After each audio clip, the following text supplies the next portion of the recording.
जो ट्रांसपोर्टर ने और जो लॉजिस्टिक्स वालों ने जो कुछ भी तकलीफें फेस की है, खासकर विस्थापनांतरित श्रमिकों के बारे में, तो उस बारे में आपको क्या भावना है, उस बारे में बताइए। कि ड्राइवर लोगों ने जिस तरीके से जिस दिन 24 तारीख से लॉकडाउन जैसे शुरू हुआ, इमीडिएटली सभी देश भर में सभी ढाबे और खाने की जितनी व्यवस्था थी वो सब ताबड़तोड़ बंद हो गई, जिसके कारण जो ड्राइवर्स रोड पे थे, काफ़ी लाखों की संख्या में गाड़ियाँ रोड पे थी,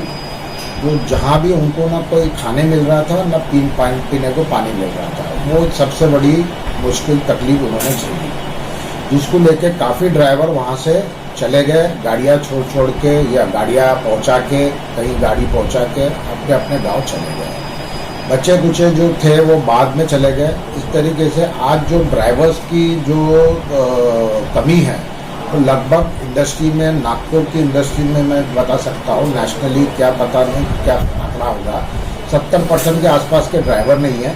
और उसी तरीके से जो लेबर लोग थे, जो माइग्रेंट लेबर थे, जो ट्रांसपोर्ट इंडस्ट्री से रिलेटेड थे, जो हमाली के काम करते थे,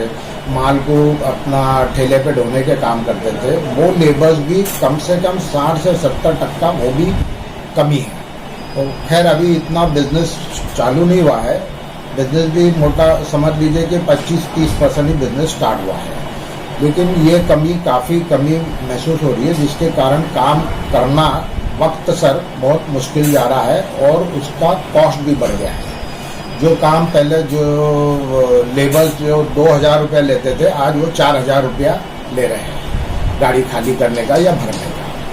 तो उसके अलावा भी सबके पास सबको काम नहीं मिल रहा है, और काम इसलिए नहीं मिल रहा है क्योंकि काम ही इतना शुरू नहीं हुआ है और लेबर की कमी है। आते अगर लेबर और ड्राइवर्स की संख्या नहीं बढ़ती है तो इंडस्ट्री में काफ़ी ये तकलीफें और बढ़ेंगी। अब दूसरा जो गाड़ी वाले के तरफ से अगर हम देखते हैं कि गाड़ी वालों को क्या, जो फ्लीट ओनर्स है या लॉरी ओनर्स है, सिंगल या 10 गाड़ी 5 गाड़ी जिसके पास भी है, उनकी 3-4 महीने से EMI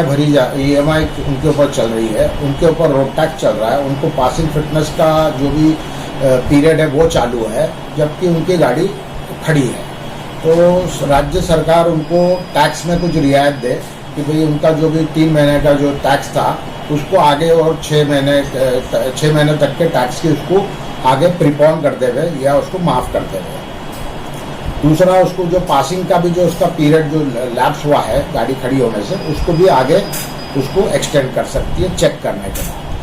तीसरी चीज़, उनकी जो EMI जो लैप्स हो गई है, जो EMI नहीं भर पाए हैं, उसके कारण जो फाइनेंस कंपनी उनकी गाड़ी खींच के लेके चली जाएगी। इसलिए सरकार को उनको उस EMI को माफ़ करके केंद्र सरकार उसको माफ़ी का कुछ प्रावधान करे कि उसमें उनको अगर 3 या 4 या 6 महीने की EMI माफ़ की जा सकती है तो वो प्रावधान करे, जिसको लेके उनकी कुछ हद तक लाइफ उनकी बच जाएगी, उनकी ज़िंदगी कुछ न कुछ पटरी पे आ जाएगी और धीरे धीरे वक्त के साथ साथ वो लोग भी अपने काम धंधे से सेट कर पाएंगे। इतनी हमारी सरकार से और व्यवस्था से एक नम्र विनंती है,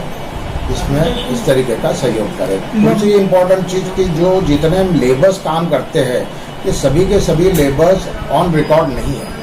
जिसको आगे चल के इनके लिए एक पॉलिसी होनी चाहिए कि कोई भी लेबर हो, चाहे वो हमाली करने वाला हो, चाहे वो माल ढोने वाला हो, इन सबको, जो कि जितने माइग्रेंट कंस्ट्रक्शन का साइट का लेबर हो, ये सबको ऑन रिकॉर्ड होना जरूरी है, चाहे वो इस राज्य का हो या किसी और राज्य का हो। उसको अपने रिकॉर्ड पे सरकार के होना बहुत ज़रूरी है, और रिकॉर्ड पे ना होने से ये समस्या काफ़ी कितनी गंभीर है ये इसका पता ही नहीं चल पा रहा है सरकार को, चाहे वो राज्य सरकार हो चाहे वो केंद्र सरकार हो। तो इसके लिए आगे के लिए ये एक उनके लिए योजना होना बहुत ज़रूरी है। कोविड-19 का इफेक्ट इतना गहरा गिरा हुआ है कि जो ट्रांसपोर्ट जो व्यवसायी है, देखा जाए तो आज वो सैलरी भी दे रहे हैं अपने नौकरों को, और सेकंड थिंग उनको जो TDS है और ये इनकम टैक्स है, GST है, ये भी सब भरना पड़ रहा, और फ्रेश लोन लेने के मूड में भी नहीं है क्योंकि ऑलरेडी कर्ज के जाल में फंसे हुए हैं। तो आपको ऐसा लगता है कि ट्रांसपोर्ट व्यवसायी उनको भी जो अभी पैकेज जो जाहिर किया था SME ने, तो आप लोगों को कुछ आर्थिक पैकेज मिलना चाहिए? बैंकों से हमको पता चला है इस पैकेज के बारे में कि जिसका एग्जिस्टिंग गाड़ियों का लोन चल रहा है उसको 20% उसका जो आज की तारीख में जितना लोन बाकी है उसका 20% बैंक उसको लोन देगी। वो भी उनकी कमेटी में, वो अगर उसका पुराना रिकॉर्ड अच्छा है, वो अगर कहीं पे भी उसकी कोई EMI डिफॉल्ट नहीं हुई है या कुछ भी आगे पीछे नहीं हुई है तो वो प्री क्वालिफाइड में आता है। प्री क्वालिफाइड आए हुए ही लोगों को वो लोन दे रहे हैं 20%, जिसमें उनको